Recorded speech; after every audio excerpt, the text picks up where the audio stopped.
नमस्कार दोस्तों, आप सबका स्वागत है हमारे यूट्यूब चैनल नॉलेज बैंक में। दोस्तों आज हम बात करेंगे सिल्क के बारे में, है ना।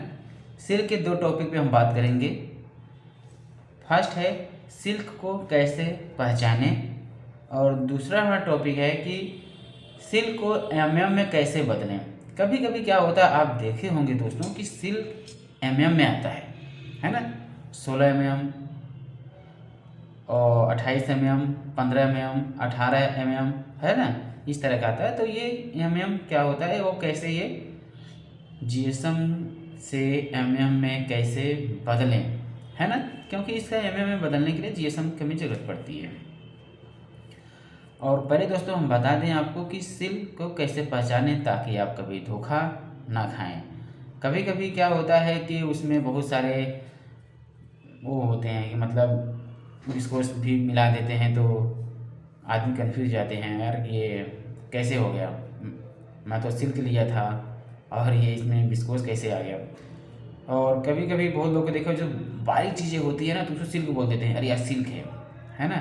तो सिल्क मतलब कैसे पहचाने, तो उसके लिए क्या है दोस्तों कि आप उसको जला करके आप सिल्क को टेस्ट कर सकते हैं, है ना। उसको जब आप जलाएंगे उसको, तो थोड़ा सा उसमें जब जलाएंगे आप, तो उसमें अभी मैं आपको दिखाता हूँ जला करके। जब आप जलाएंगे उसमें तो बॉल्स बनेगी और उसकी जो स्मेल होती है ना, मोस्ट इम्पॉर्टेंट जो उसकी स्मेल होती है, वो जैसे बाल जलते हैं ना उस टाइप की गंध आती है आपको। और देखो आप कंफ्यूज हो जाएंगे, जैसे कि अब अगर ऊल होगा ना, ऊल को भी जलाएंगे और सिल्क को जलाएंगे, लमसम सेम स्मेल आएगी, लेकिन ऊल की हल्की सी अलग होगी और सिल्क का अलग होगा। देखो सिल्क क्या है ना, वो लार्वा से बनता है, आपको पता कुकुन से तैयार होता है ना। तो वो प्रोटीन फाइबर होता है, लार्वा होता है, उसकी जो स्मेल आती है और ऊल की स्मेल है थोड़ी सी डिफरेंट होगी, क्योंकि ऊल जो होता है वो भी हेयर होता है ना। तो उसकी गंध और उसकी गंध में थोड़ी सी डिफरेंट होती है। अभी मैं जला के दिखाता हूँ आपको कि वो कैसे जलता है, और उसकी जो स्मेल होती है वो अजीब सी गंध आती है, जैसे बाल होते हैं जलते हैं ना, उस टाइप की वो गंध आती है दोस्तों, है ना। तो आप पहचान सकते हैं। अभी मैं आपको जला के दिखाता भी हूँ दोस्तों, ठीक है। तो यहाँ पे दोस्तों देख सकते हैं हमारे पास ये जो है 16 mm का सिल्क है। अब मैं इसको जला के देखता हूँ, है ना। देखो इसको जलाता हूँ, ये बुझ जा रहा है, थोड़ा सा कि मैं जलाता हूँ, इसमें बॉल्स बन गई थोड़ी सी। देखो ये इसे थोड़ी सी अजीब स्मेल आ रही है, ये देखो ऐसा हो गया, देख रहे हो ना, इस टाइप का होगा। इसे जलाने से आपको पता चल जाएगा। और देखो इसको ऐसे जला लिया आपने, तो इसमें एक चीज़ और बताता हूँ मैं आपको। इसमें ना दो धागे की जरूरत पड़ती है, एक वार्प और वेफ्ट, है ना। तो दोनों धागे देखने हैं हमें, वार्प का भी देखना है और वेफ्ट का भी देखना है। कभी कभी क्या होता है कि वार्प में कुछ और धागा चला रहता है, वेफ्ट में कोई और धागा चला रहता है, तो इसलिए मैं कह रहा हूँ दोस्तों कि इसको वार्प और वेफ्ट दोनों धागा देखना है आपको, ताकि आपको कोई दिक्कत ना हो। लेकिन ये हमारे पास 100% सिल्क है ये देखो, इसे धागा जलाओगे इसे जलेगा, देख रहे हो। नज़दीक से दिखाता हूँ मैं आपको, देखो ऐसे उड़ता जाएगा, देख रहे हो। इसको इसे रगड़ो, इस तरह से बॉल्स बन गई हैं, देख रहे हो। तो इस तरह से आप जला करके बहुत आसानी तरीके से आप सिल्क का पता लगा सकते हैं, है ना।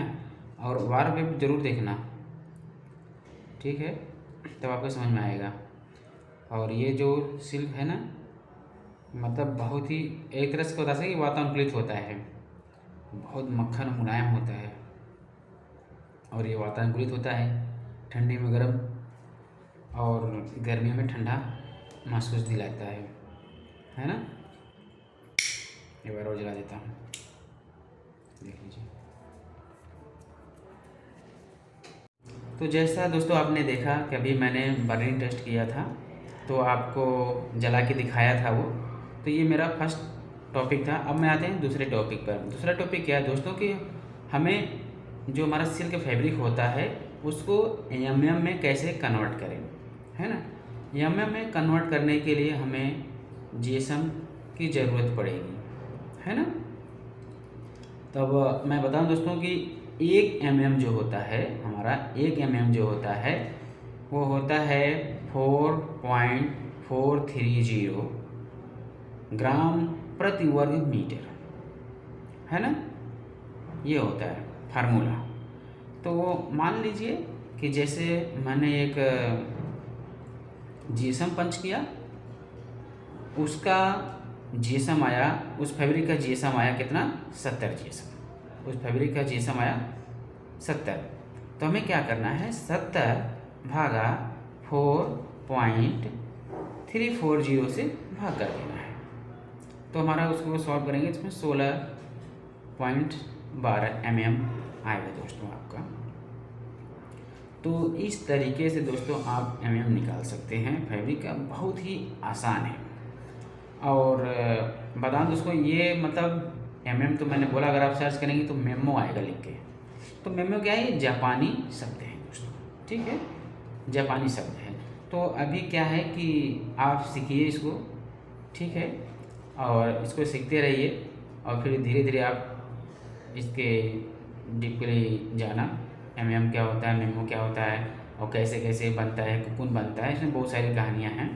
और दोस्तों ये भी बता दूं कि ये जो हमारा फैब्रिक होता है सिल्क, वो वातानुकूलित होता है, बहुत ही अच्छा माना जाता है। और जैसे कि वो फील भी करता है, जैसे कि ठंडी में हमें गर्म फील होगा और गर्मियों में ठंडा फील होगा, ऐसा होता है ना। तो बहुत ही आसान तरीके से दोस्तों आप सिल्क फैब्रिक का एमएम निकाल सकते हैं। और दोस्तों हाँ बता दूं, ये जो हमारा ये बर्निंग टेस्ट किया था मैंने ना, तो वो burning test non technical test है, वो याद रखना ये। हाँ वैसे पहचान सकते हैं आप आसानी से, हाँ ये सिल्क है ना।